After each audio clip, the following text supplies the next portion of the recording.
사도신경으로 신앙 고백하시겠습니다.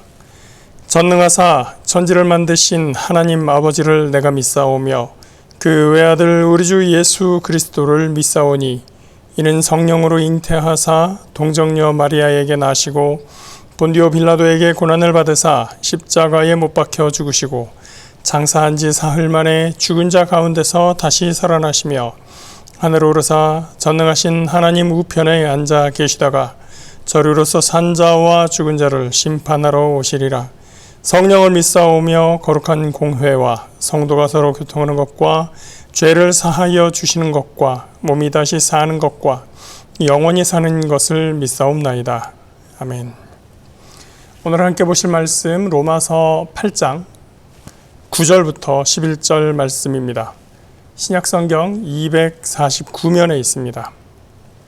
로마서 8장 9절부터 11절 제가 가진 성경 신약 249면에 있습니다. 만일 너희 속에 하나님의 영이 거하시면 너희가 육신에 있지 아니하고 영에 있나니 누구든지 그리스도의 영이 없으면 그리스도의 사람이 아니라 또 그리스도께서 너희 안에 계시면 몸은 죄로 말미암아 죽은 것이나 영은 의로 말미암아 살아있는 것이니라. 예수를 죽은 자 가운데서 살리신 이의 영이 너희 안에 거하시면 그리스도 예수를 죽은 자 가운데서 살리신 이가 너희 안에 거하시는 그의 영으로 말미암아 너희 죽을 몸도 살리시리라. 아멘. 8장에서 8절까지 대립되고 있는 두 가지는 육신과 영혼이었습니다. 바울은 육을 따르는 사람과 영을 따르는 사람에 대해서 이야기를 하죠. 그러니까 세상에는 이런 사람도 있고 저런 사람도 있는데 이런 사람은 어떤 사람? 육을 따르는 사람. 저런 사람은 영을 따르는 사람. 그런 세상에는 두 가지 종류의 사람이 있다라고 이야기를 하고 있었습니다. 그런데 9절에서는 이제 독자들에게 이 편지를 읽어야 하는 사람들에게 직접적으로 이야기를 하고 있습니다. 9절 다시 봅니다. 만일 너희 속에 하나님의 영이 거하시면 너희가 육신에 있지 아니하고 영에 있나니 누구든지 그리스도의 영이 없으면 그리스도의 사람이 아니라. 그러니까 그전에는 8절까지는 여러분 세상에 이런 사람들이 있어요. 육을 따르는 사람이 있고 영을 따르는 사람이 있어요 라고 이야기를 하다가 이제 9절에서는 너희는 이렇게 이야기를 합니다. 당신들은 어떤 사람들이냐라는 이야기인 것입니다.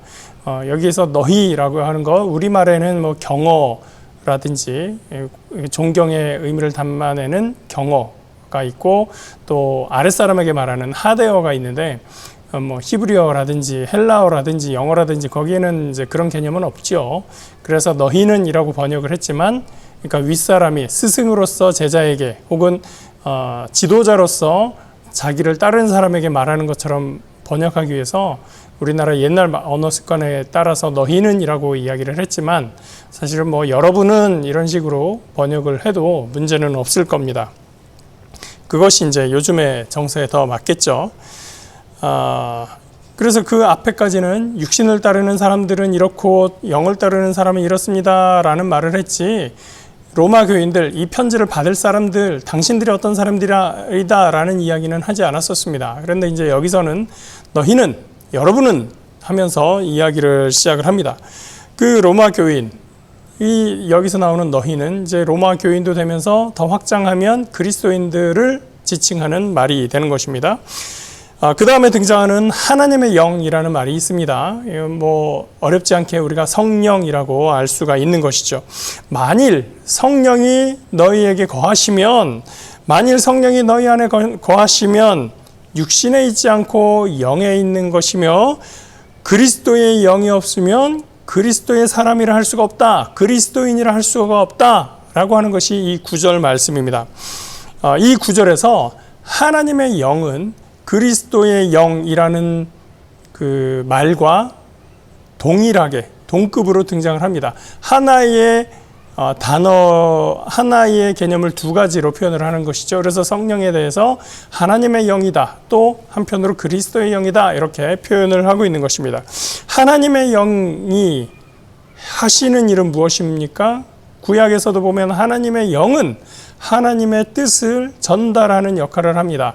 그래서 사무엘상 10장 10절에 보면 하나님의 영이 임하셨을 때 사울도, 아직 왕이 되기 전이었던 사울도 하나님의 말씀을 예언을 합니다.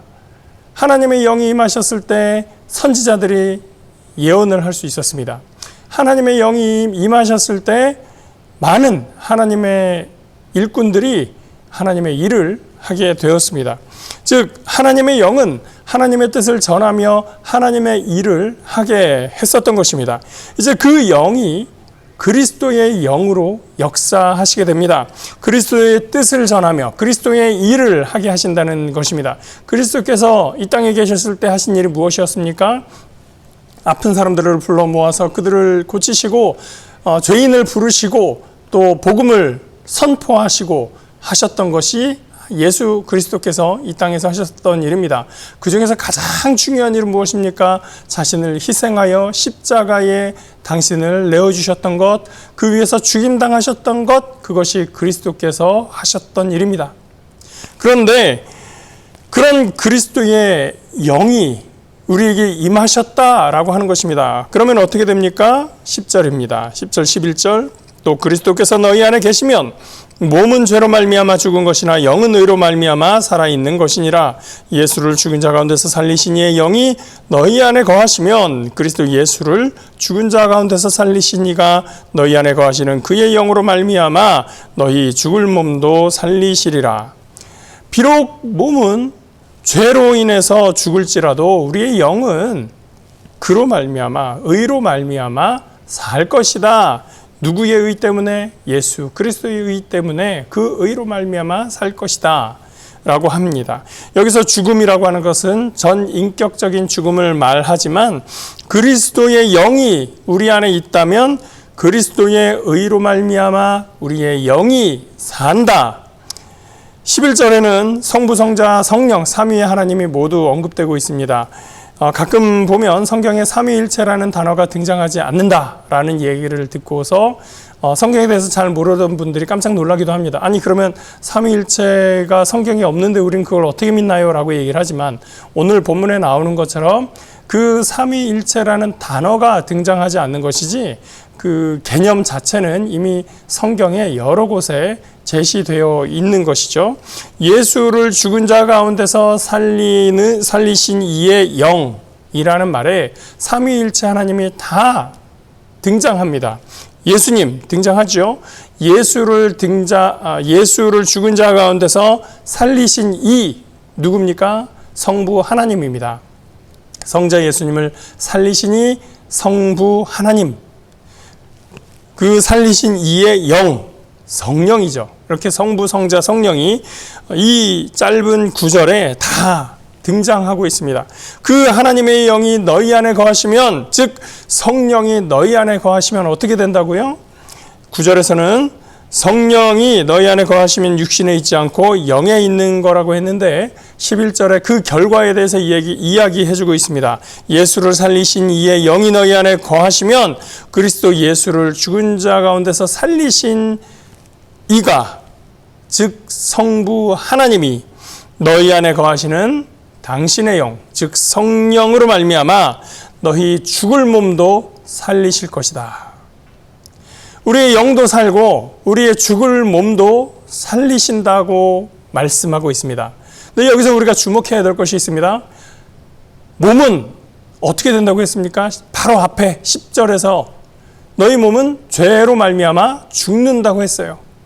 그런데 11절에서 너희 죽을 몸도 살리실 것이다 라고 이야기하고 있습니다.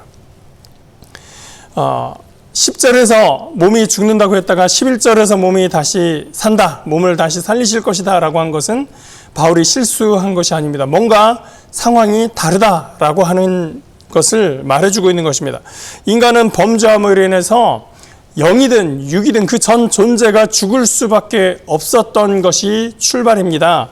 그러나 그리스도께서 우리 안에 계심으로 인해서 우리의 영이 살게 되었습니다. 비록 우리의 몸이 육신이라는 한계 때문에 죽게 될지라도 말이죠.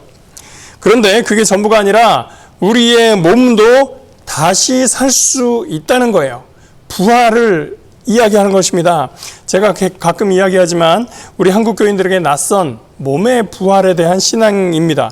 사실은 이 몸의 부활에 대해서 우리가 예배 때마다 신앙 고백을 통해서 늘 암송하고 있는 것입니다. 어디에 나오나요? 성령을 믿사오며 거룩한 공예와 성도가 서로 교통하는 것과 죄를 사하여 주시는 것과 몸이 다시 사는 것과, 여기 나오잖아요. 몸이 다시 사는 것과 부활입니다. 어떤 부활입니까? 영으로 천국에 가는 것이 아니라 몸이 다시 산다고 이야기합니다. 몸이 다시 산다, 부활한다 라는 것을, 몸의 부활을 우리는 예배 때마다 고백하고 있습니다. 마지막 날에 주께서 다시 오실 때 우리의 몸이 다시 산다, 우리의 몸의 부활을 경험한다 라고 하는 것이 기독교의 기본 신앙 중에 하나입니다. 그때의 몸은 지금 저와 여러분이 가지고 있는 이런 몸과는 다를 것입니다.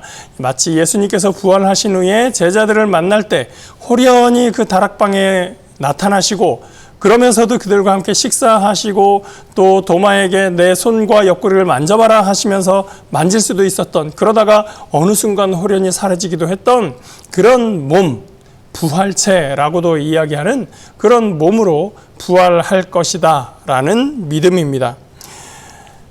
이 모든 말씀, 영이 살고 몸이 살 것이다 라고 하는 모든 말씀의 궁극적인 메시지는 무엇일까요? 바로 소망입니다. 우리의 몸은 죽을 수밖에 없었고 우리의 영도 하나님과 멀어져서 죽을 수밖에 없는 존재였지만, 또 우리의 삶이 피폐하고 날마다 스트레스는 높고 세상은 타락하여 살기 괴롭다 하지만, 그리스도를 살리신 하나님의 영이 우리 죽을 몸까지도 살리실 것을 우리는 믿습니다. 그러기에 소망이 있습니다. 왜냐하면 오늘의 고난이, 오늘의 이 힘겨운 삶이 우리의 종점이 아니기 때문입니다. 그리스도께서 우리를 회복하시고 하나님이 우리를 살리시고 성령께서 저와 여러분을 도우십니다. 오늘 우리의 삶이 어떠한 모양이든 간에 하나님은 우리를 살리시는 분입니다. 믿음 가운데 소망을 바라보며 오늘도 은혜 가운데 거하시는 저와 여러분 되시기를 예수 그리스도 이름으로 축복합니다. 기도하겠습니다. 사랑하는 하나님, 감사합니다. 죽을 수밖에 없는 우리 한계에 처해 있는 사람들을 그렇게 그리스도께서 사랑하시고 희생하시고 하나님께서 살리시고 그의 영을 우리에게 허락하여 주심을 감사합니다. 하나님, 우리의 영과 육을 살리시는 하나님께 감사하며 우리를 살리시는 주님의 그 계획에 소망을 가지고 이 땅에서의 힘들고 어려운 모든 환경 가운데서도 주님께 감사하는 기쁨이 넘치는 삶을 살아갈 수 있도록 우리와 함께하여 주시옵소서. 오늘 우리를 사랑하신 주님께 감사드리며 예수 그리스도의 이름으로 기도합니다. 아멘. 하늘에 계신 우리 아버지여, 이름이 거룩히 여김을 받으시오며 나라가 임하시오며 뜻이 하늘에서 이루어진 것 같이 땅에서도 이루어지이다. 오늘 우리에게 일용할 양식을 주시옵고 우리가 우리에게 죄 지은 자를 사하여 준 것 같이 우리 죄를 사하여 주시옵고 우리를 시험에 들게 하지 마시옵고 다만 악에서 구하시옵소서. 나라와 권세와 영광이 아버지께 영원히 있사옵나이다. 아멘.